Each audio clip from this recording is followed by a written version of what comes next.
नमस्कार दोस्तों, VK knowledge electrical में आप सभी का स्वागत है। दोस्तों, एक बम्पर भर्ती का अपडेट लेकर आपके सामने हूं। जी हां, इसे हम यही कहेंगे कि ये आपके पास वो मौका है जो अभी नहीं तो कभी नहीं वाला है। बहुत बड़ी संख्या में वैकेंसी है, सबको यहाँ मौका मिलेगा, चाहे आपके पास कैसी भी क्वालिफिकेशन क्यों ना हो। आईटीआई वालों के लिए सबसे शानदार मौका इसमें आ चुका है। बहुप्रतीक्षित की भर्ती थी, पिछले 6 महीने से लगातार इस पर अपडेट आ रहे थे कि ये वैकेंसी कभी भी आ सकती है। सो ये फाइनली वैकेंसी आ चुकी है। कंप्लीट वीडियो लास्ट तक देखना, एक एक पॉइंट पर चर्चा करूंगा, सारी डिटेल आपको इस वीडियो में मिल जाएगी। सबसे पहले लास्ट तक वीडियो पूरा देखना है, उसके बाद कोई भी सवाल रह जाए तो आप कमेंट ज़रूर कर देना। फिर भी आगे बढ़ने से पहले रिक्वेस्ट करूंगा, चैनल से पहली बार जुड़े हैं तो चैनल सब्सक्राइब कर लीजिए। हम इसी तरह के न्यूज़ नोटिफिकेशन और अपडेट इस चैनल पर आपको सबसे पहले प्रोवाइड करवाते हैं। इस वीडियो के डिस्क्रिप्शन में लिंक दिया गया है, हमारा एंड्रॉयड ऐप डाउनलोड कीजिए। प्रतियोगी परीक्षाओं से संबंधित आपको पेड कोर्स और पेड टेस्ट सीरीज़ मिलती है। साथ ही हम हर मंडे फ्री में प्रैक्टिस टेस्ट भी प्रोवाइड करवाते हैं, जिसे आप अटेम्प्ट कर पाएंगे। दोस्तों, परमाणु ऊर्जा विभाग की वैकेंसी है और आईटीआई वालों के लिए इतनी अच्छी अपॉर्चुनिटी है कि इसका जो सिलेबस है, लगभग ये सिलेबस वही है जो आप एनपीसीआईएल के एग्ज़ाम में पीछे देखते हुए आए हैं। बहुत सारे बच्चे एनपीसीआईएल का एग्ज़ाम दे चुके हैं, तो उनकी प्रैक्टिस भी है इस एग्ज़ाम के लिए। और यहाँ पर काफ़ी मात्रा में सीटें भी है, हम डिटेल से बात करेंगे। भाभा एटॉमिक रिसर्च सेंटर यानी भाभा परमाणु अनुसंधान केंद्र जो महाराष्ट्र में है, यहाँ वैकेंसी है। पहले एक बात बता दूं, सबसे ज़्यादा सवाल पूछा जाएगा कि अदर स्टेट वाले भर पाएंगे कि नहीं। मैं आपको बता दूं, ये सेंट्रल गवर्नमेंट की वैकेंसी है। इसमें ऑल इंडिया से कोई भी अप्लाई कर सकते हैं और आपको केंद्र सरकार के सभी बेनिफिट यहाँ पर मिलेंगे। यदि आप भारत सरकार में ओबीसी में आते हैं तो आपको इस वैकेंसी में ओबीसी में ही फॉर्म अप्लाई करना है। और ये ऑफिशियल वेबसाइट है, आप यहाँ पर विजिट करके और बाकी सारी डिटेल जो है वो देख सकते हैं। दोस्तों, इस वैकेंसी की क्रूशियल डेट के बारे में सबसे पहले मैं बात करूं तो 24 अप्रैल 2023 सुबह 10 बजे से इसके ऑनलाइन एप्लीकेशन स्टार्ट हो जाएंगे। आप कहें तो थोड़ा सा जूम करके आपको मैं दिखा दूं, ये लो। और अगर लास्ट डेट की मैं बात करूं तो 22 मई आपके लिए लास्ट डेट है, यानी 24 अप्रैल से 22 मई हम बोल सकते हैं कि कम से कम आपको 1 महीने का समय मिलेगा फॉर्म अप्लाई करने के लिए। लेकिन लास्ट डेट का इंतज़ार ना करें, 24 अप्रैल के दिन विंडो खुल जाए तो एक बार रजिस्ट्रेशन करके छोड़ देना है और देख लेना है कि क्या क्या डिटेल आपसे वहाँ पर मांगी जा रही है। ज़रूरी होता है पहले डिटेल को देखना। वैकेंसी 3 कैटेगरी में है। यहाँ पर देखो, एक कैटेगरी है technical officer group C, scientific assistant B और टेक्नीशियन बी। ध्यान रखना, टेक्नीशियन बी की जो 24 सीटें हैं ये केवल बॉयलर अटेंडेंट वालों के लिए। अब देखो, बॉयलर अटेंडेंट वालों के लिए इतनी मात्रा में सीटें पहले कभी नहीं आई। अगर आपके पास सेकंड क्लास बॉयलर अटेंडेंट का सर्टिफिकेट है तब भी आप यहाँ पर एलिजिबल है। बहुत सारी जगह first class boiler attendant certificate मांगा जाता है। लेवल 3 में रखेंगे और 21,700 रुपये यहाँ पर मिलेगा। ये तो सिर्फ था बॉयलर अटेंडेंट वालों के लिए। ट्रेड वाइज वैकेंसी भी है, उस पर भी मैं बात करूँगा। बहुत बड़ी मात्रा में वैकेंसी है, ये रहा आपके सामने। कैटेगरी फर्स्ट में 1216 सीटें हैं और 2 वर्ष की जो आपकी ट्रेनिंग रहेगी उस दौरान 24,000 और 26,000 रुपये का आपको स्टाइपेंड मिलेगा और ये है डिप्लोमा वाले बच्चों के लिए। वहीं category second, stipendiary training second यानी एसटी कैटेगरी सेकंड, यहाँ लगभग 3,000 सीटें हैं, यानी 2,946 पद है और ये सभी पद आईटीआई वालों के लिए है।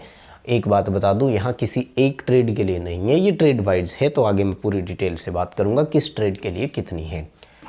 20,000 रुपये आपको पहले साल में मिलेंगे और उसके बाद में 22,000 रुपये आपको सेकंड ईयर में मिलेंगे। और जैसे रेगुलर हो जाएंगे तो सारे टीए डीए महंगाई भत्ता वो सब आपको और मिलेंगे, यानी ग्रोस जो आपकी कैश इन हैंड जो जाएगी वो 25,000 के करीब जा सकती है रेगुलर होने के बाद। यानी पे स्केल की दृष्टि से वैकेंसी छोटी नहीं है। आप अगर टेक्निकल हेल्पर से कंपैरिजन कराएं राजस्थान वालों में तो उनको 12,000 रुपये मिलते हैं प्रोबेशन के दौरान लगातार 2 साल तक। आपको पहले साल 20 मिलेंगे और दूसरे साल 22। अपॉर्चुनिटी छोड़ नहीं देनी है मेरे दोस्त। अब भी अगर आपने ये मौका गंवा दिया तो मैं कहूँगा कि आपसे बड़ा लापरवाह कोई नहीं है। और यहाँ पर टेक्निकल ऑफिसर की डिटेल इन्होंने दे दी। पूरी, और उसके बाद में साइंटिफिक असिस्टेंट की डिटेल देंगे, और उसके बाद में जो टेक्नीशियन है बॉयलर अटेंडेंट वाला, यहाँ देखो ये रहा, ठीक है। Second class boiler attendant certificate हो 10th के साथ में बस भर सकते हो। 24 सीटें यहाँ पर है, 4 EWS वालों के लिए, 1 SC, 3 ST, 6 OBC के लिए और 10 अनरिजर्व कैटेगरी के लिए भी है, ठीक है। तो ये तो है उनके लिए, बाकी सारी डिटेल अपन बाद में और आगे बात करेंगे। ए स्टाइपेंड ट्रेनी फर्स्ट का आ गया, जहाँ डिप्लोमा वाले भर पाएंगे, ठीक है। तो इलेक्ट्रिकल से अगर आप डिप्लोमा होल्डर है तो देखो 144 सीटें हैं इलेक्ट्रिकल डिप्लोमा वालों के लिए, ज़रूर अप्लाई करें। 27 सीटें हैं, 12 सीटें हैं, 45, 18 और 42, ठीक है। ये है टोटल आपकी यहाँ पर कैटेगरी वाइज सीटें। पूरा नोटिफिकेशन से भी आप डिटेल देख लेंगे, कोई इशू नहीं आएगा। हम बात करते हैं ITI वालों के लिए, तो आगे बढ़ते हैं। ये रहा स्टाइपेंड्री ट्रेनिंग सेकंड का डिटेल दोस्तों आपके सामने, जो कि ITI वालों के लिए होता है, जो हमारे चैनल से मैक्सिमम नंबर ऑफ स्टूडेंट जो है वो इसी से जुड़े हुए हैं। आइए बात करते हैं। सबसे पहले देखो फिटर वालों के लिए यहाँ पर 698 सीटें हैं, 700 सीटें फिटर वालों के लिए एक साथ। आज से पहले शायद ही किसी वैकेंसी में आई हो, इस मौके को गंवाना नहीं है। यहाँ पर अनरिजर्व कैटेगरी के लिए 342, EWS के लिए 112, OBC के लिए 152, ST के लिए 36 और SC के लिए 56 सीटें हैं। कितनी बड़ी वैकेंसी, मैं इसे नाम दूं, इतनी बड़ी वैकेंसी है कि यार 700 पद बहुत होते हैं अपने आप में, इसे कमज़ोर ना समझे आप। DRDO में इलेक्ट्रिशियन के 101 पद थे, पता नहीं, सॉरी 109 या 106 थे। तो यूँ समझ लीजिए कि पूरे देश से बच्चों ने उसमें अप्लाई किया था। उससे पहले वर्ष 2019-20 में दिल्ली मेट्रो में आई थी इलेक्ट्रिशियन की 101 सीटें थी, पूरे देश से बच्चों ने अप्लाई किया था। तो यहाँ पर तो देखो जो इलेक्ट्रिशियन वाले हैं उनके लिए 400 सीटें हैं। इलेक्ट्रिशियन वाले बच्चों के लिए कितनी है? 399 यानी 300 सीटें हैं, जिसमें से 177 अनरिजर्व कैटेगरी की है, 119 OBC वालों की है और 54 सीट जो है वो EWS की भी है, 27 SC की है, 22 ST की है। अब देखो आपको यहाँ पर नंबर ऑफ सीट कैसे जोड़नी है, मैं एक पॉइंट और बता दूँ कि आप इसे अपनी कैटेगरी के साथ अनरिजर्व को जोड़ करके भी चल सकते हैं, और उस रेंज में लगभग आप अपना सिलेक्शन ले आते हैं, नंबर ले आते हैं, तो सिलेक्शन की बहुत उम्मीद बढ़ जाती है। कैसे? जैसे मान लीजिए कि आप OBC से है तो 119 प्लस 177, अगर इस रेंज में कहीं ना कहीं आपका नंबर आता है तो पूरी संभावना है सिलेक्शन की। बहुत सारे बच्चे ये कह देते हैं कि इसमें सीटें कम है, इसमें सीटें। एक बात याद रखना, फॉर्म अप्लाई करते समय हमेशा अपनी कैटेगरी में ही फॉर्म अप्लाई करें, इसके कई सारे बेनिफिट होते हैं। बहुत सारे बच्चे होते हैं सर्टिफिकेट नहीं बना होता है, बोले अनरिजर्व में अप्लाई कर देता हूँ, क्या फ़र्क पड़ता है? नहीं मेरे दोस्त, बहुत फ़र्क पड़ता है, समझिए आप इस चीज़ को, ठीक है। मशीनिस्ट और टर्नर वालों के लिए भी देखो 213 सीटें आई है, जो कि जनरल किसी डिपार्टमेंट में नहीं आती है, और 107 सीटें यहाँ पर अनरिजर्व के लिए है।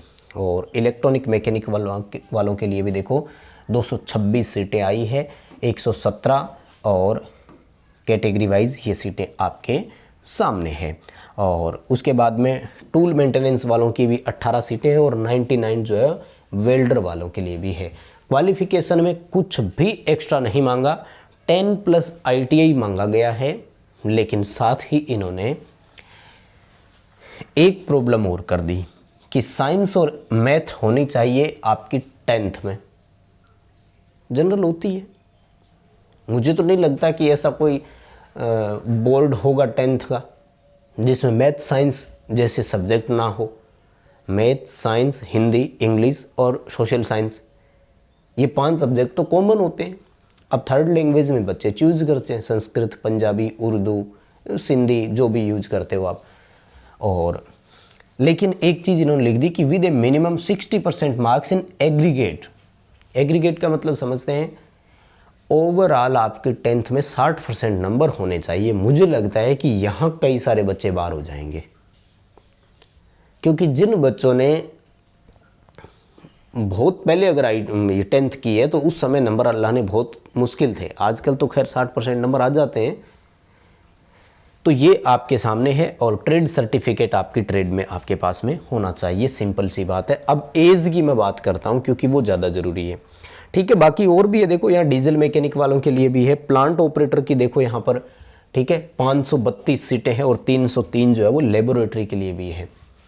ये पूरी डिटेल आपको हमारे टेलीग्राम पर मिल जाएगी। आप टेलीग्राम से ये पूरा PDF नोटिफिकेशन ले सकते हैं और वहाँ से भी इस नोटिफिकेशन को पढ़ सकते हैं अपने अपने ट्रेड के हिसाब से। जनरली हम इलेक्ट्रिशियन वालों के लिए बात करते हैं, तो मैं पूरी डिटेल से आपको यहाँ पर बता चुका हूँ।